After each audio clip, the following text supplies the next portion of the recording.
Praise the lord. దేవుని నామంలో మీ అందరికీ వందనాలు. ప్రియులారా, మరి ఈరోజు మనము యోబు గ్రంథము 41వ అధ్యాయము ధ్యానం చేసుకోవడానికి దేవుడు మనకిచ్చిన ఇటు ధన్యతను బట్టి దేవునికి వందనాలు చెల్లిస్తా ఉన్నాను.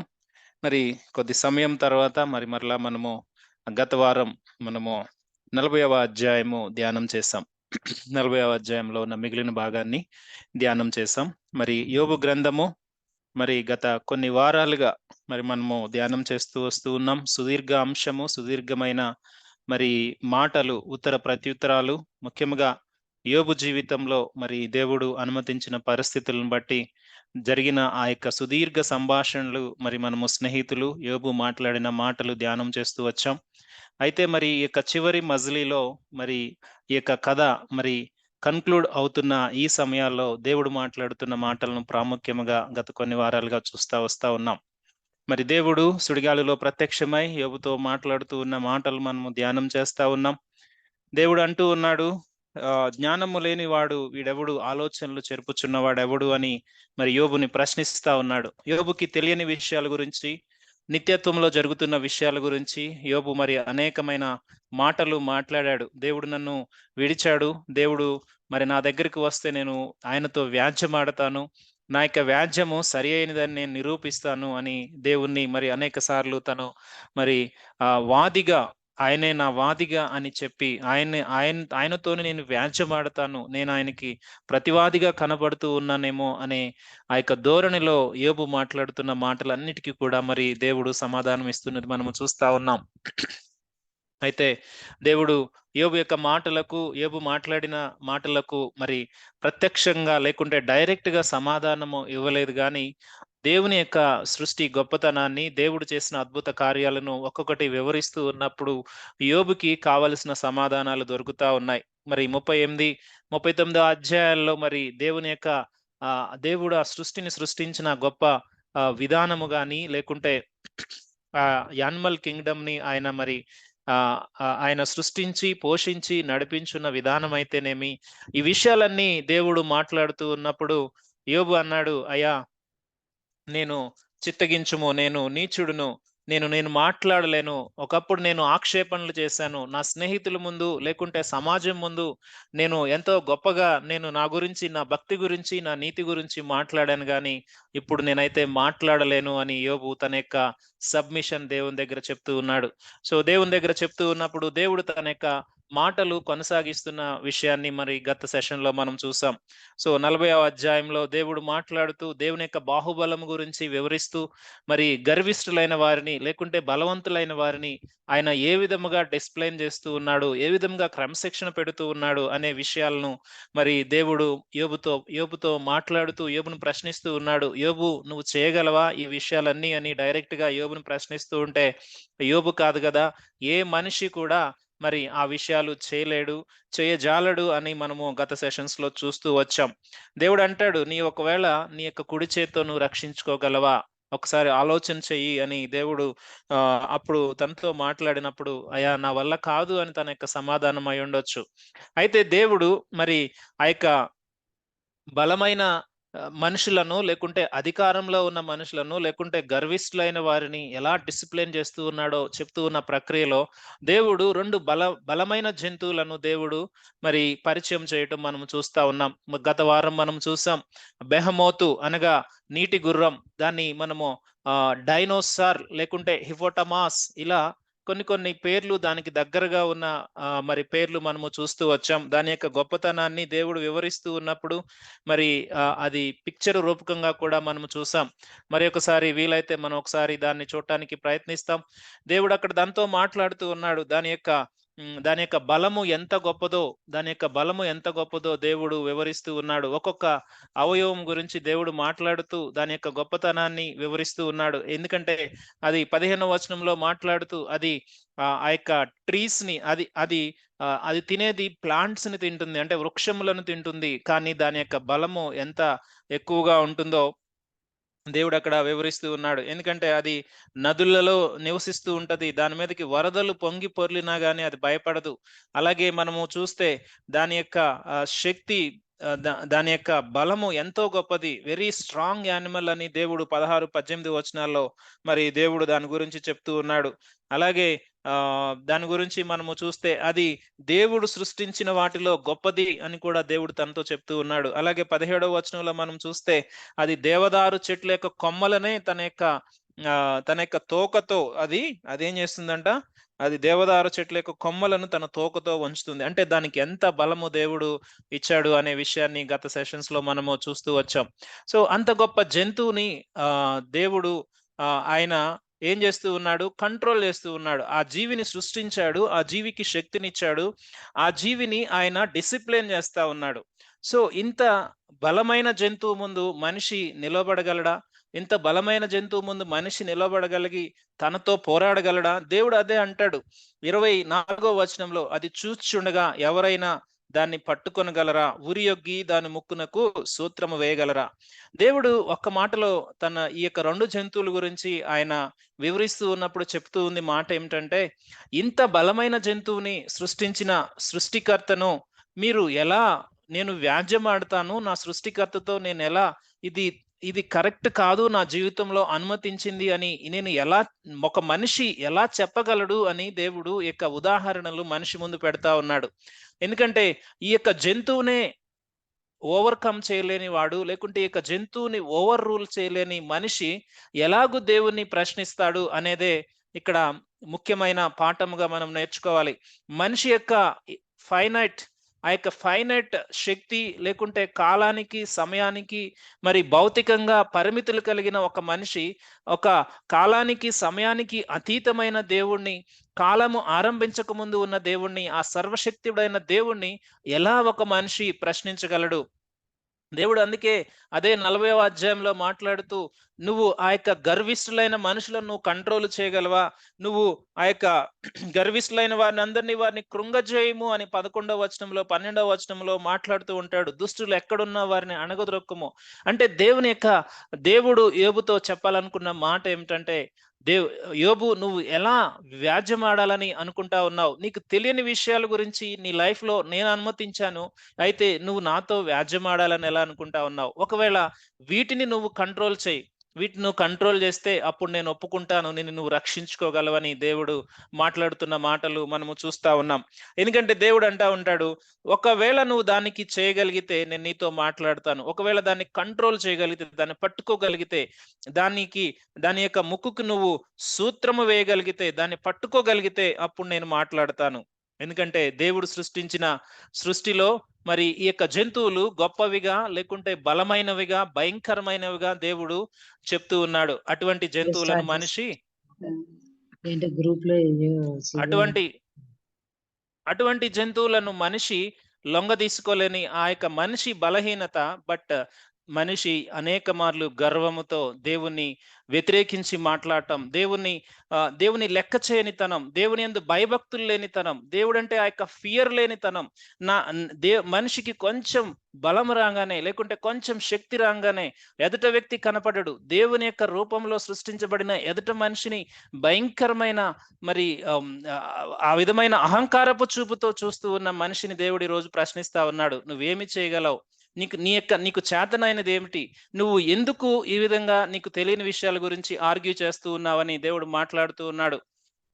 అయితే 41వ అధ్యాయంలో దేవుడు ఇంకొక జంతువుని గురించి ఆయన పరిచయం చేస్తూ ఉన్నాడు. ఆ యొక్క జంతువు గురించి మనము గత సెషన్ లో కొంచెం ఇంట్రడక్షన్ చూసాం. దీని గురించి దేవుడు మాట్లాడుతూ 41వ అధ్యాయము 1 నుంచి 7 వచనాల వరకు ఒకసారి చదువుకుందాం. 41వ అధ్యాయము 1 నుంచి 7 వచనాల వరకు చదువుకుందాం. నీవు మకరమును గాలముతో బయటికి లాగగలవా? దాని నాలుకకు త్రాడు వేసి లాగగలవా? నీవు దాని ముక్కు గుండా సూత్రము వేయగలవా? దాని దవడకు గాలము ఎక్కింపగలవా? అది నీతో విన్నపములు చేయునా? మృదువైన మాటలు నీతో పలుకునా? నీవు శాశ్వతముగా దాన్ని దాసునిగా చేసుకున్నట్లు అది నీతో నిబంధన చేయునా? నీవు ఒక పిట్టతో ఆటలాడునట్లు దానితో ఆటలాడేదవా? నీ కన్యకలు ఆడుకొనుటకై దాన్ని కట్టివేసేదవా? బెస్తవారు దానితో వ్యాపారము చేయుదురా? వారు దానిని తునకలు చేసి వర్తకులతో వ్యాపారము చేయుదురా? దాని ఒంటి నిండా ఇనుప శూలములు గుచ్చగలవా? దాని తల నిండా చేప అలుగులు గుచ్చగలవా? దేవుడు ఈ జంతువు గురించి మాట్లాడుతూ ఇక మకరము అనగా లెవెతాన్ దీని గురించి, లేకుంటే డ్రాగన్, దీని లేకుంటే క్రొకొడైల్.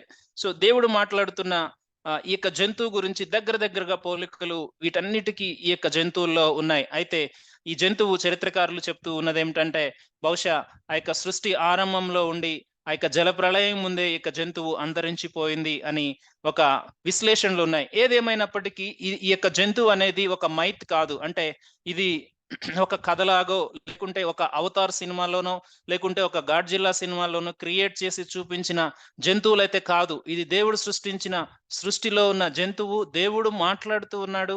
ఇది 100% యాక్చువల్ జంతువు. ఇక్కడ చూపిస్తున్న పిక్చర్ బహుశా ఎగ్జాక్ట్ గా అదే కాకపోవచ్చు. జస్ట్ ఇది దానికి దగ్గరలో ఉన్న జంతువుని గురించి మనం మాట్లాడుతూ ఉన్నాం. ఆ విధమైన లక్షణాలు ఉన్న జంతువుల గురించి మాట్లాడుతూ ఉన్నాం. ఎందుకంటే యోబు గ్రంథంలోనే 3వ అధ్యాయము 8వ వచనంలో యోబు తన యొక్క పుట్టిన దినాన్ని శపించుకుంటూ, నేను పుట్టకపోతే బాగుండు, నా యొక్క తల్లి కనిన వెంటనే నేను చనిపోతే బాగుండు అని తన యొక్క పుట్టిన దినాన్ని శపించుకుంటూ అక్కడ ఒక మాట మాట్లాడతాడు.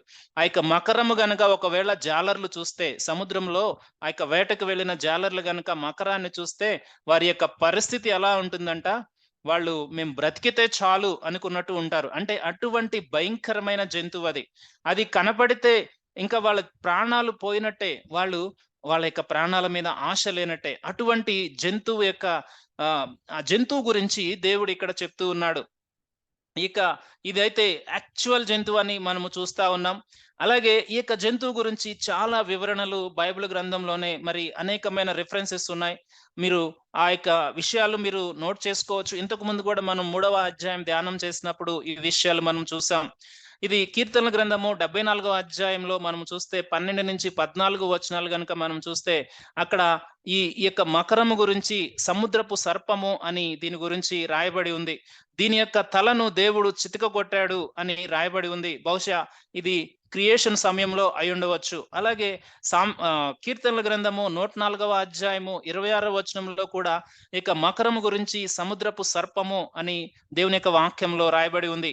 అలాగే యెషయా గ్రంథము 27వ అధ్యాయము 1వ వచనంలో ఇది ప్రవచన రూపకముగా ఫ్యూచర్ లో ఆ యొక్క సాతానుని దేవుడు ఓడించే విధానాన్ని, లేకుంటే ఫ్యూచర్ లో దేవుడు సాతాను యొక్క అధికారాన్ని తొలగించే విధానాన్ని యెషయా గ్రంథం 27వ అధ్యాయంలో మనం ప్రాఫెసీగా చూస్తాం.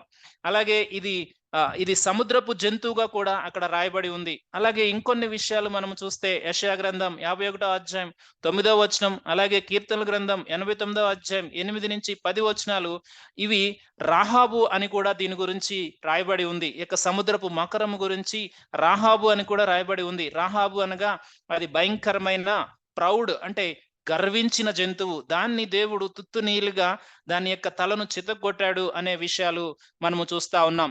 మనము ఒక సారాంశంగా చూడాలి అంటే దేవుడు దీని గురించి వివరించిన విధానాలన్నీ మనము చూసుకుంటూ ఉంటే దగ్గరగా ఇది సాతానుకు సంబంధించిన ఒక పోలికగా కనబడుతూ ఉంది. దీనికి అంత అధికారం ఇవ్వబడింది, దీనికి అంత బలము ఇవ్వబడింది. అయితే దేవుడు దాని గురించి ఎక్స్ప్లెయిన్ చేస్తున్న మాటలు మనము చూస్తా ఉన్నాం.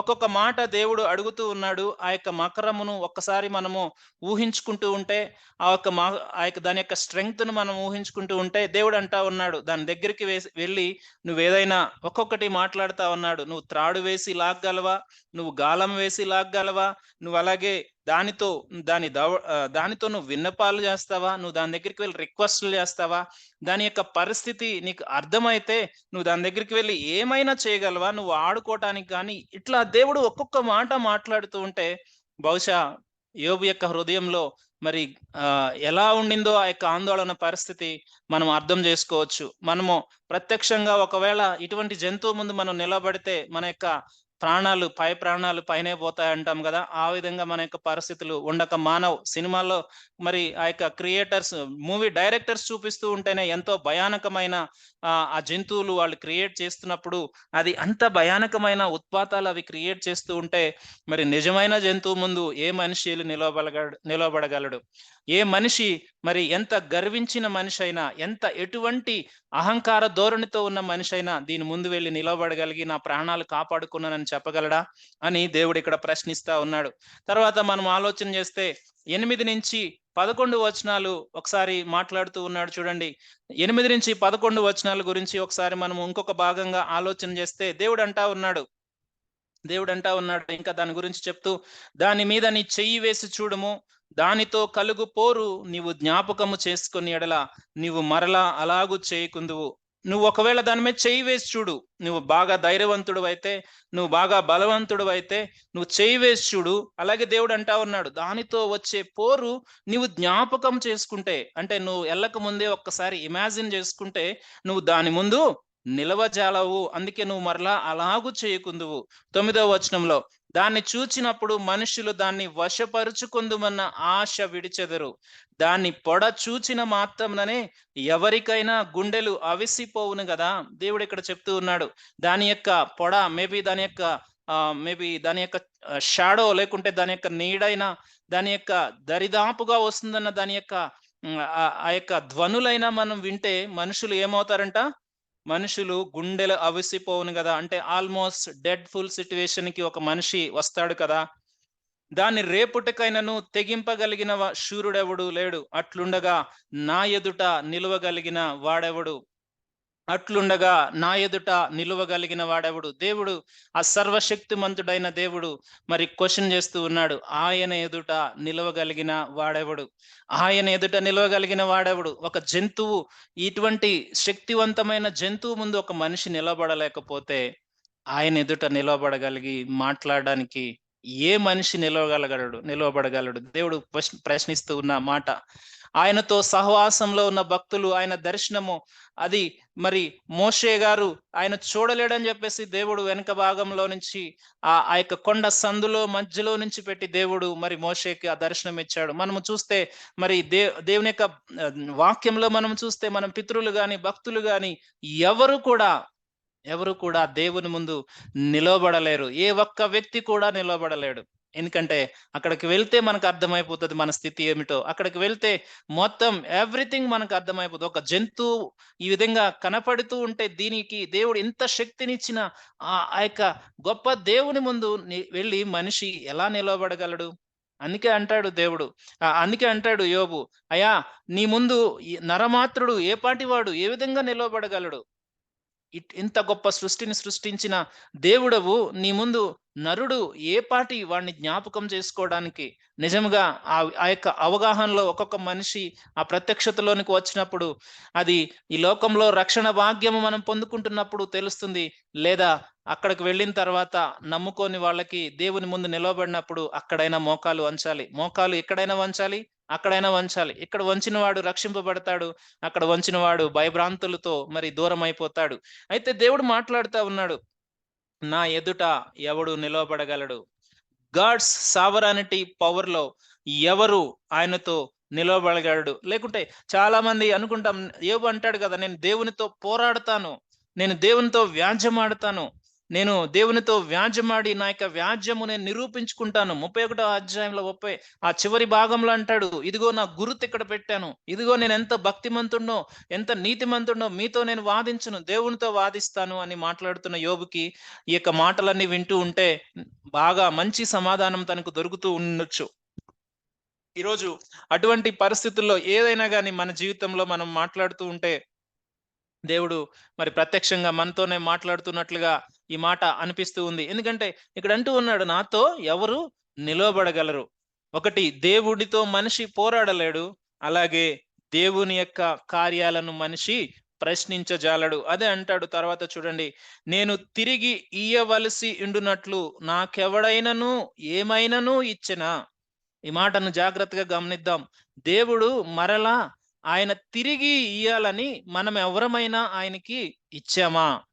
ఏ మనిషి అయినా దేవునికి అప్పిచ్చాడా అనే మాటను ఒకటి మనం ఆలోచన చేయాలి. అంటే దేవుడు మనకు రుణస్తుడా? దేవుడు మనకి ఏదైనా బాకీ ఉన్నాడా? ఆయన మనకి ఏదైనా తిరిగి ఇవ్వాలా? దేవుడు ఇదే మాట్లాడుతూ ఉన్నాడు.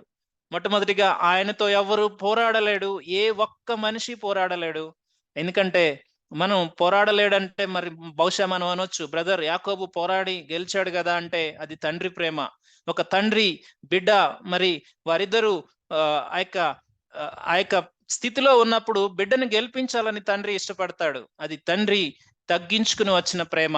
ఒకవేళ మనిషి దేవునితో మాట్లాడగలుగుతూ ఉన్నాడంటే అది దేవుడిచ్చిన ఆయన కృప, ఆయన ప్రేమ అంత మాత్రమే. ఆ సర్వశక్తి మంతుని ముందు, ఆ న్యాయవంతుడైన దేవుని ముందు, ఆయన యొక్క ఉగ్రత ముందు ఏ ఒక్క నరుడు కూడా నిలవజాలడు, నిలవలేడు. అయితే దేవుని యొక్క మహారక్షణ ప్రణాళిక యేసు క్రీస్తు వారి ద్వారా మనకు ఆ ఆ యొక్క తీర్పులోనికి వెళ్లకుండా మనకి కృప వచ్చి కాపాడింది.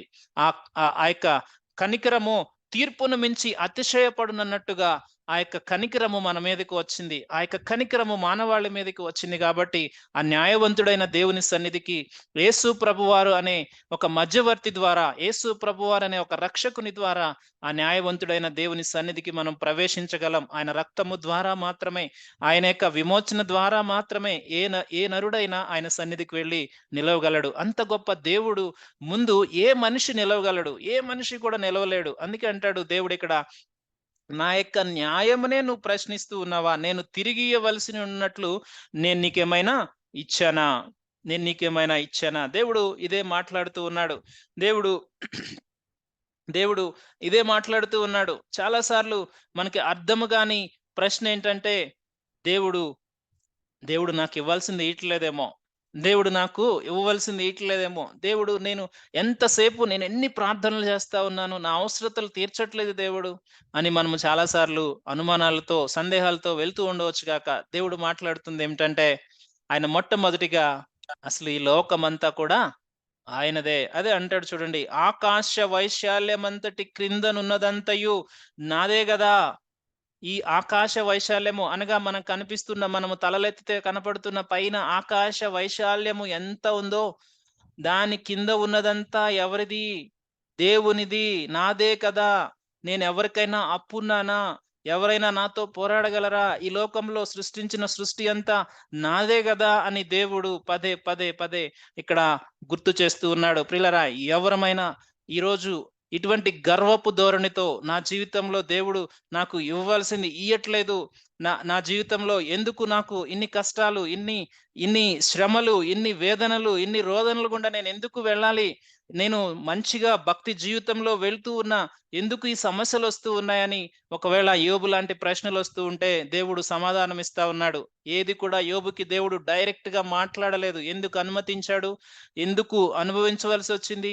ఎందుకు దేవుడు ఆ విషయాల గురించి దేవుడైతే మాట్లాడలేదు.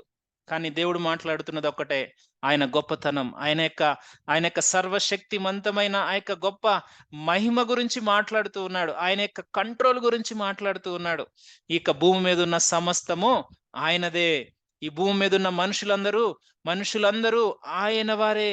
ఈ భూమి మీద ఉన్న మనుషులను సృష్టించింది ఆయనే. ఈ భూమి మీద ఉన్న జీవము ఆయనదే.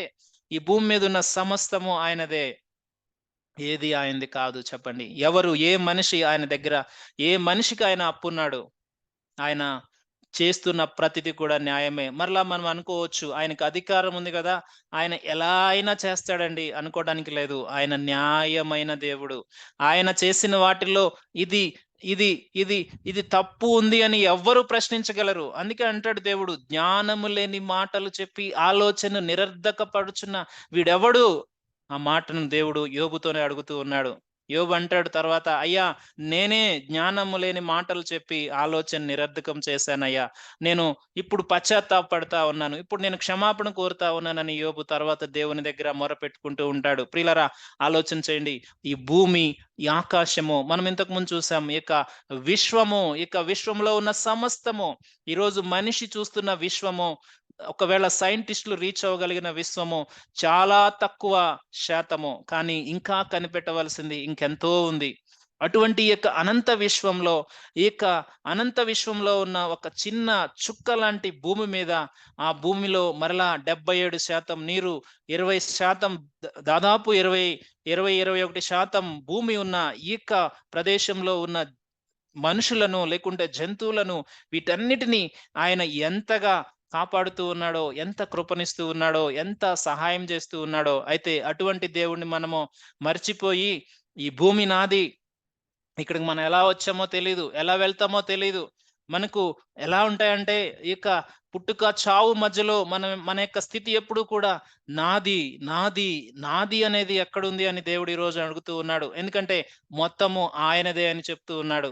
ఏ నరుడు కూడా అందుకే అంటాడు కీర్తన గ్రంథం 49వ అధ్యాయంలో మనం చూస్తే వాళ్ళ భూములకు వాళ్ళ పేర్లు పెట్టుకున్నారంట. ఒక మనిషి తన జీవిత కాలం అంతా మరి ఎలా జీవించాడంటే చాలా మంచిగా జీవించాడు, ఆస్తులు సంపాదించుకున్నాడు. చాలా మంది తనని పొగిడారు, అయ్యా నువ్వు బాగా బతికావు, మంచిగా మేలు చేసుకున్నావు అని బ్రతికిన ఆ మనిషి చివరికి ఏమయ్యాడంట, తన ప్రాణం పోగొట్టుకుని దేవునికి దూరం అయిపోయాడు. అందుకే అంటాడు దేవుడు, ఈ లోకమంతా సంపాదించుకుని వాడి ప్రాణం పోగొట్టుకుంటా వాడికి ఏం ప్రయోజనం? ఆ ప్రాణం ఇచ్చిన దేవుడు, ఆ ప్రాణమును ఈ లోకంలో పెట్టిన దేవుడు, జీవమునిచ్చిన దేవుడు చెప్తూ ఉన్న మాట ఏమిటంటే, సమస్తము నాదే, ఈ లోకము గురించి ఎక్కువగా మీరు చింతించకుడి అని ఆయన తన శిష్యులతో మాట్లాడుతున్న మాటలను మనము జ్ఞాపకం చేసుకోవాలి ప్రియులారా. ఎందుకంటే ఆకాశ వైశాల్యం అంతటి కింద ఉన్నదంతా ఆయనదే. మనము ఈ లోకంలో ఉన్నామంటే just because of his grace we are here. ఆయన కృప లేకుండా ఏ ఒక్క నరుడు కూడా ఒక్క క్షణము కూడా ఈ లోకంలో బ్రతకలేడు, ఏ జీవి కూడా బ్రతకలేదు. ఆయన కృప ఉంది గనక ఆ యొక్క జనరల్ గ్రేస్, దేవుణ్ణి తెలుసుకున్న వారి మీద తెలియని వారి మీద ఆ యొక్క సాధారణమైన కృప ప్రతి జీవికి ఆయన ఇస్తా ఉన్నాడు. ప్రతి జీవిని పోషిస్తా ఉన్నాడు. ప్రతి జీవిని ఈ లోకంలో ఆయన పెట్టాడు. సో మనము గర్వించటానికి వీల్లేదు. నాకేదో దేవుడు ఇవ్వలేదు అని మనము సనగటానికి గొనగటానికి వీల్లేదు. No one should feel proud of anything. ఈ లోకంలో ఉన్న దాని గురించి దేని గురించి కూడా మనిషి గర్వంగా ఫీల్ అవటానికి లేదు. ఎందుకంటే సమస్తము ఆయనవే. అందుకే కొలస్సీ పత్రికలో 1వ అధ్యాయం 15వ వచనంలో అద్భుతమైన మాట ఉంటుంది. కొలస్సీ పత్రిక 1వ అధ్యాయం 15వ వచనంలో అక్కడ రాయబడిన మాట మనము చూస్తే, సమస్తము ఆయన కొరకు కలిగి ఉన్నవని ఒక మాట చూస్తాం. ఆ మాట మనం ఒకసారి ఆలోచన చేద్దాం. కొలస్సీ పత్రిక 1వ అధ్యాయము 16 వచనాలు నేను చదువుతా ఉన్నాను. ఆయన అదృశ్య దేవుని స్వరూపి అయి సర్వ సృష్టికి ఆది సంభూతుడై ఉన్నాడు. ఏలయనగా ఆకాశమందున్నవియు భూమి యందున్నవియు దృశ్యమైనవి గాని అదృశ్యమైనవి గాని. ఆలోచన చేద్దాం ఒక్కొక్క మాట. ఏలయనగా ఆకాశమందున్నవియు భూమి యందున్నవియు దృశ్యమైనవి గాని అనగా కనపడేవి గాని, అదృశ్యమైనవి గాని అంటే కనపడనివి గాని, అవి సింహాసనములైనను అవి ప్రభుత్వములైనను ప్రధానులైనను అధికారములైనను సర్వమును ఆయన యందు సృజింపబడెను. సర్వమును ఆయన ద్వారా ఆయన్ను బట్టి సృజింపబడెను. చాలండి. ఇంకా మనము ఏం మాట్లాడగలం ప్రియులారా? దేవుని ముందు నాది, ఇది నాది, ఆకాశ వైశాల్యం కింద ఉన్నదంతా నాది అని దేవుడు చెప్తూ ఉన్నాడు. ఆయన వాక్యము మనతో మాట్లాడుతున్నది ఏమిటంటే, సమస్తమును ఆయన కొరకు, ఆయన ద్వారా, ఆయన వలన సృజింపబడినవి. అదే రిఫరెన్స్ మనం ఆలోచన చేస్తే 11వ అధ్యాయము రోమాపత్రిక 11వ అధ్యాయము 33వ వచనంలో కూడా ఈ మాట మరి ఒక్కసారి దేవుడు రాయించాడు. ఎందుకంటే ఆయన యొక్క గొప్పతనమును ఒక్కసారి మరలా మనము దేవుని యొక్క వాక్యం ద్వారా మనము ఆలోచన చేస్తా ఉన్నాం. రోమాపత్రిక 11వ అధ్యాయము 33వ వచనంలో మనం చూస్తే, ఆహా దేవుని బుద్ధి జ్ఞానముల బాహుళ్యము ఎంతో గంభీరము, ఆయన తీర్పుల శోధింపనెంతో అసఖ్యములు, ఆయన మార్గములెంతో అగమ్యములు. ప్రభువు మనస్సు నెరిగిన వాడెవడు? ఆయనకు ఆలోచన చెప్పిన వాడెవడు? ముందుగా ఆయనకిచ్చి ప్రతిఫలం పొందగలిగిన వాడెవడు? ఇదే కదా దేవుడు అడుగుతా ఉన్నాడు.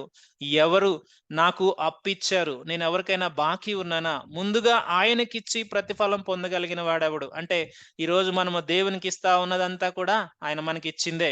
మనము నాది అనుకుంటున్నదంతా ఆయనది అనే మాటను మనం ఎప్పుడు జ్ఞాపకం చేసుకోవాలి.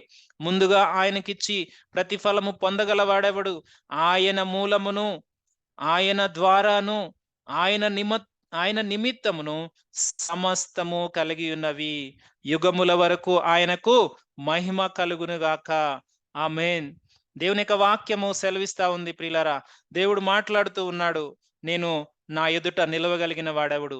నేను ఎవరికైనా అప్పున్నానా? ఇక్కడ ఉన్నదంతా నాదే కదా. ఎందుకు మనిషి ఇంత గర్వంతో మరి దేవుణ్ణి ఎదిరిస్తా ఉన్నాడు?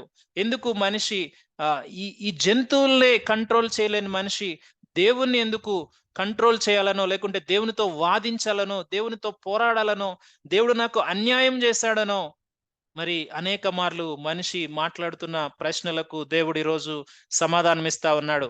సర్వశక్తుడైన దేవుడు అన్యాయము చేయుట అసంభవం. ఆయన దుష్కార్యము చేయట అసంభవం. ఆయన తీర్పులను శోధింపడానికి అవి ఎవరి చేత కాదు, అవి ఎంతో గొప్పవి అని మనము ఇక్కడ మాట్లాడుతూ ఉన్నాం. ఆయన తీర్పులను శోధింపనెంతో అసఖ్యములు, ఎవరి వలన అవి ఎవరు కూడా వాటిని శోధింపజాలరు. ఆయన మార్గములెంతో అగమ్యములు, అవి వర్ణనాసక్యములు. ఆయన ఆయన అడుగు జాడలు, ఆయన నియమించిన న్యాయము, ఆ యొక్క న్యాయము ఆ యొక్క ఆ యొక్క ధర్మశాస్త్రము కొరకు, ఆ ధర్మశాస్త్రంను రాసిన ఆయనే మన కొరకు వచ్చి ప్రాణం పెట్టాడు. ప్రియులారా, ఆయన ప్రేమ ఎంత గొప్పదో ఆలోచన చేస్తే మనిషి ఆయన ఆరాధించకుండా ఉండలేడు. We are here because of his grace. ఈ లోకంలో ఒక్కొక్క క్షణము, ఒక్కొక్క సమయం మనము ఊపిరి పీల్చుకుంటూ ఉన్నామంటే ఆయన కృప అని దేవుడు గుర్తు చేస్తూ ఉన్నాడు. తర్వాత ఆయన మాట్లాడుతూ ఉన్నాడు చూడండి, ఆ యొక్క డ్రాగన్, ఆ యొక్క మకరము, ఆ యొక్క లెవతాన్ యొక్క గొప్పతనాన్ని దేవుడు ఎక్స్ప్లెయిన్ చేస్తూ ఉన్నాడు. తర్వాత మరలా ఆయన కంటిన్యూ చేస్తా ఉన్నాడు ఆ యొక్క డిస్క్రిప్షన్, దాని గురించిన వివరాలు ఇంకొన్ని మాట్లాడుతూ ఉన్నాడు దేవుడు. చూడండి 12 నుంచి 17 వచనాలు గనుక మనం చూస్తే, దాని అవయవముల గూర్చి అయినను, దాని మహాబలమును గూర్చి అయినను, దాని చక్కని తీరును గూర్చి అయినను పలుకక మౌనముగా ఉండెను. దేవుడు అంటూ ఉన్నాడు చూడండి, తాను సృష్టించిన సృష్టిలో ఆ భయంకరమైన జంతువు గురించి దేవుడు అంటా ఉన్నాడు, యోబు నేను నీతో దీని గురించి చెప్పకుండా ఉండలేనయ్యా, చెప్పాల్సిందే. ఎందుకంటే నువ్వు దీని గురించి తెలుసుకోవాలి, ఇంకా ఆగాగు, ఇంకా నీకు కంప్లీట్ గా తెలియాలి దీని గురించి అని తను డిస్కషన్ మధ్యలో మాట్లాడుతూ ఉన్నట్టుగా ఉంది. 13వ వచనం చూడండి, ఎవడైనను దాని పై కవచమును లాగివేయగలడా? దాని 2 దవడల నడిమికి ఎవడైనా రాగలడా? దాని ముఖ ద్వారములను తెరవగలవాడెవడు? దాని పండ్ల చుట్టూ భయకంపములు కలవు, దాని గట్టి పొలుసులు దానికి అతిశయాస్పదము. ఎవరునూ తీయలేని ముద్ర చేత అవి సంతన చేయబడి ఉన్నవి. అవి ఒకదానితో ఒకటి హత్తుకొని ఉన్నవి. వాటి మధ్యకు గాలి ఏ మాత్రమును జొరనేరదు. ఒకదానితో ఒకటి అతకబడి ఉన్నవి. భేదింప శక్యము కాకుండా అవి ఒకదానితో ఒకటి కలుసుకొని ఉన్నవి. దేవుడు దాని యొక్క శరీర నిర్మాణం గురించి, దాని యొక్క స్ట్రెంగ్త్ గురించి దేవుడు ఇక్కడ వివరిస్తూ ఉన్నాడు. మరి ఈ విధంగా మనము ఆలోచన చేస్తూ ఉంటే, దీని యొక్క శరీర నిర్మాణం గురించి ఆలోచన చేస్తూ ఉంటే గనక ఇది కొంచెముగా ఆ యొక్క మైటీ క్రొకడైల్కి దగ్గరగా ఉన్నట్లుగా కనిపిస్తూ ఉంది. ఈ జంతువుకి యొక్క దేవుడు చెప్తూ ఉన్న పోలికల ప్రకారము కొంచెముగా క్రొకడైల్కి దగ్గరగా కనిపిస్తూ ఉంది. అయితే ఒక మాట ఇందులో నుంచి ఆత్మీయమైన సత్యం మనము ఆలోచన చేస్తే, 17వ వచనంలో ఒకదానితో ఒకటి అతకబడి ఉన్నవి. ఏమిటి దాని యొక్క ఒకదానితో ఒకటి అతకబడి ఉన్నవి, భేదింప శక్యము కాకుండా అవి ఒకదానితో ఒకటి కలుసుకొని ఉన్నవి. దాని యొక్క 2 దవడల మధ్యలో, లేకుంటే దాని యొక్క పళ్ళ మధ్యలో ఇక్కడ మాట్లాడుతున్న మాట ఏమిటంటే, అవి గాలి కూడా మధ్యలోనికి వెళ్లకుండా అంత గట్టిగా అవి మరి స్ట్రెంగ్తడ్ గా ఉన్నాయంట. అవి అంత స్ట్రెంగ్తడ్ గా ఉన్నాయి. సో ఇక మాటను ఒక భక్తుడు ఆలోచన చేస్తూ మరి ఆయన చెప్పిన మాట ఏమిటంటే, ఆదిమ సంఘము కూడా ఇట్లా స్ట్రెంగ్తడ్ గా కలిసి వాళ్ళు దేవుని యొక్క పరిచర్యను చేశారంట. ఆదిమ సంఘంలో మరి వారు ఆ రోజు ఎలా ఉన్నారో అనేది మనకి అపోస్తల కార్యంలో మనం ఆలోచన చేయవచ్చు. వారి దగ్గర ఉన్నదంతా కూడా వారు ఒకే మనసుతో వారు ఎలా వెళ్ళారో మనకు తెలుసు. వారికి ఉన్న సమస్తము అందరిది ఒక దగ్గర వచ్చేసింది, అది అందరిది అయింది. అంటే వారి యొక్క ఆస్తులైనా, వారు కలిసి వెళ్ళే విధానము ఎలా ఉండిందంటే, వారందరూ కలిసి దేవుని యొక్క రాజ్య సువార్తను అంత చక్కగా వారు చేశారు. అందుకనే ఆ సమయంలో గొప్ప ఉజ్జీవము, గొప్ప సువార్త పరిచర్య జరిగింది అనడానికి ఎటువంటి సందేహం లేదు. అందుకే భక్తుడు మరి ఇట్లా ఉంటే ఎంత బాగుండునో, ఈరోజు సహోదరులు అనబడిన వారు ఐక్యముగా కలిసి, అందుకే అంటాడు కదా ఆ కీర్తనకారుడు, సహోదరులు మరి కలిసి ఉండటం ఎంత మనోహరమో, ఎంత అది గొప్పది అని దేవుని యొక్క వాక్యంలో మనము చూస్తాం. ఎందుకంటే ఈ యొక్క విభేదాలను సృష్టించి మరి దేవుని యొక్క పరిచర్యను ఆపివేస్తున్న విషయాలు కూడా మనము ఈరోజు ఆలోచన చేస్తా ఉన్నాం. అందుకే దేవుడు సహవాసమునకు ఆయన పిలిచాడు మనల్ని. సహవాసంలో ఉన్న స్ట్రెంగ్త్ అనగా ఆత్మీయంగా ఒకరినొకరు పురికొల్పుకుంటూ, ఒకరినొకరు మరి ఎంకరేజ్ చేస్తూ, ఒకరినొకరు బలపరుచుకుంటూ, మనము ఒకరి యొక్క తలాంతులను ఒకరికంటే ఒకరు యోగ్యముగా ఎంచుకుంటూ దేవుని యొక్క పరిచర్యను విస్తరించవలసిన వారమై ఉన్నాం. తర్వాత దేవుడు దాని గురించి మరి వివరిస్తున్న మాటలు మనం చూసినట్లయితే ఇంకొక భాగం మనం చూద్దాం. 18-21 వచనాల వరకు మనం చూస్తే దేవుడు దాని యొక్క గొప్పతనాన్ని, దానికిచ్చిన స్ట్రెంగ్త్‌ని వివరిస్తూ ఉన్నాడు. ఒక్కొక్క వచనం మనము ఆలోచన చేస్తే, అది తుమ్మగా వెలుగు ప్రకాశించును. దాని కన్నులు ఉదయకాలపు కనురెప్పల వలెనున్నవి. దాని నోట నుండి జ్వాలలు బయలుదేరును. అగ్ని కణములు దాని నుండి లేచును. ఉడుకుచున్న కాగులో నుండి, జమ్ము మంట మీద కాగుచున్న బాణలో నుండి పొగలేచునట్లు దాని నాసిక రంధ్రములో నుండి లేచును. దాని ఊపిరి నిప్పులను రాజబెట్టును. దాని నోట నుండి జ్వాలలను బయలుదేరును. ఎంత గొప్ప ఫియర్ఫుల్ డిస్క్రిప్షన్ ఇక్కడ దీని గురించి దేవుడు చెప్తూ ఉన్నాడు. మళ్ళా దీని గురించి ఆలోచన చేస్తా ఉంటే, ఇలా అగ్ని జ్వాలలు ఇవన్నీ ఆలోచన చేస్తా ఉంటే, ఇది ఎలా ఉండిందంటే మరలా డ్రాగన్ గురించి దేవుడు చెప్తూ ఉన్నట్లుగా అనిపిస్తా ఉంది. సో ఇక్కడ ఈ యొక్క మకరము అని తెలుగులో చెప్పబడిన యొక్క జంతువు దగ్గరగా ఆ యొక్క డ్రాగన్ కి, మైటీ క్రొకొడైల్ కి, అలాగే మనం ఆలోచన చేస్తే ఒక విధమైన డైనోసార్స్ కి, వీటన్నిటికీ కూడా దగ్గరలో ఉంది. సముద్రపు సర్పముగా ఉండింది. సో ఈ రెండు జంతువులు, అక్కడ ఉన్న నీటి గుర్రము, ఇక్కడున్న లెవతాన్, ఈ రెండిటి గురించి దేవుడు వివరిస్తూ చెప్తూ ఉన్న మాట ఏమిటంటే, ఇంత ఫియర్ఫుల్, ఇంత ఎక్స్ట్రీమ్ కండిషన్స్ లో ఉన్న ఈ యొక్క జంతువుల యొక్క శక్తిని గురించి దేవుడు వివరిస్తూ మనిషి యొక్క సబ్మిషన్ కోరుకుంటా ఉన్నాడు. మనిషి యొక్క సబ్మిషన్ కోరుకుంటా ఉన్నాడు. అదే కంటిన్యూ చేస్తూ దాని గురించి దేవుడు ఇంకా చాలా విషయాలు చెప్తూ ఉంటాడు. ఒక్కొక్క దాని గురించి, మరలా దాని యొక్క శరీర భాగాల గురించి కొన్ని దేవుడు చెప్తూ ఉన్నాడు. ఒకసారి మనం చదువుకుంటూ వెళ్ళిపోదాం. 22 నుంచి మనం ఆలోచన చేస్తే, దాని మెడ బలమునకు స్థానము, భయము దాని ఎదుట తాండవమాడుచు ఉండును. దానికి ఎటువంటి భయము లేకుండా నేను దాన్ని సృష్టించాను అని దేవుడు చెప్తూ ఉన్నాడు. 23వ వచనంలో, దాని ప్రక్కల మీద మాంసము దళముగా ఉన్నది, అది దాని వంటిని గట్టిగా అంటి ఉన్నది, అది ఊడిరాదు. 24, దాని గుండె రాతి వలె గట్టిగా ఉన్నది, అది తిరుగటి క్రింది దిమ్మంత కఠినము. దేవుడు దాని గుండెని ఎలా చేశాడంట? రాతి వలె గట్టిగా చేశాడంట. అది లేచునప్పుడు 25, బలిష్ఠులు భయపడుదురు, అధిక భయము చేత వారు మైమరుతురు, అనగా చనిపోవచ్చు. 26వ వచనంలో, దాని చంపుటకై ఒకడు ఖడ్గము దూయుట వ్యర్థమే, ఈటెలైనను బాణములైనను పంట్ర కోలలైనను అక్కరకు రావు, అది ఇనుమును గడ్డిపోచగాను ఇత్తడిని పుచ్చిపోయిన కర్రగాను ఎంచును. బహుశా దేవుడు మాట్లాడిన ఈ మాటలన్నీ ఇన్స్పిరేషన్ అయి ఉంటాయి హాలీవుడ్ డైరెక్టర్స్ కి. ఏ విధంగా ఒక జంతువులను మనము స్క్రీన్ మీద చూపించాలో అని వారు ఒక ఇన్స్పిరేషన్ తీసుకుని దీని నుంచే వారు స్క్రిప్ట్స్ రాసుకుని ఉండొచ్చు. ఎందుకంటే దేవుని యొక్క వాక్యమే సమస్తమునకు ఆధారము. ప్రియులారా, ఆ యొక్క ఫిల్మ్స్ చూస్తా ఉన్నప్పుడు ఎంత హర్రర్ గా, ఎంత భయాందోళనగా మరి మనము ఫీల్ అవుతామో, ఇక్కడ దేవుడు మాట్లాడుతున్న మాటలను బట్టి, ఆ యొక్క మూల ఆధారమైన మాటలను బట్టి మనం అర్థం చేసుకోవచ్చు. తర్వాత దేవుడు మాట్లాడుతూ, దుడ్డు కర్రలు గడ్డి పరకలుగా ఎంచబడను, అది వడిగా పోవుచుండు ఈటను చూచి నవ్వును, దాని క్రింది భాగములు కరుకైన చిల్ల పెంకుల వలె ఉన్నవి, అది బురద మీద నురుపిడి కొయ్య వంటి తన దేహమును పరుచుకొనును, కాగు మసులునట్లు మహాసముద్రమును అది పొంగజేయును, సముద్రమును తైలము వలె చేయును. బహుశా అది సముద్రంలో అటు ఇటు ఒక్కసారిగా వెళ్తే, మరి ఆ యొక్క డిస్క్రిప్షన్ దేవుడు చెప్తూ ఉన్నాడు. ఇమాజిన్ చేసుకుంటూ ఉంటే ఎలా ఉంటుందంటే, అది సముద్రమునే పొంగ చేయునంట.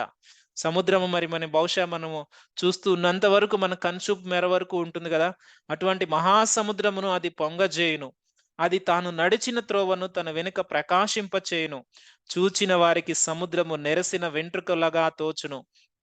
33వ వచనం, అది భయము లేనిదిగా సృష్టింపబడినది, భూమి మీద దాని వంటిది ఏదియూ లేదు, అది గొప్ప వాటినన్నిటినీ తిరస్కరించును, గర్వించిన జంతువులన్నిటికీ అది రాజు. ఇక్కడ దేవుడు చెప్తూ ఉన్నాడు దాని యొక్క గొప్ప దాని యొక్క శక్తి గురించి, దానికి దేవుడిచ్చిన విధి విధానాలైన, దాని యొక్క నిర్మాణమైన, దాని యొక్క ఆకృతి అయినా ఏ విధంగా కూడా చూసినా కూడా మనిషి ఏ విధంగా కూడా దాని ముందు నిలవజాలలేడు. అది భయము లేనిదిగా సృష్టింపబడినది, భూమి మీద దాని వంటిది ఏదియూ లేదు.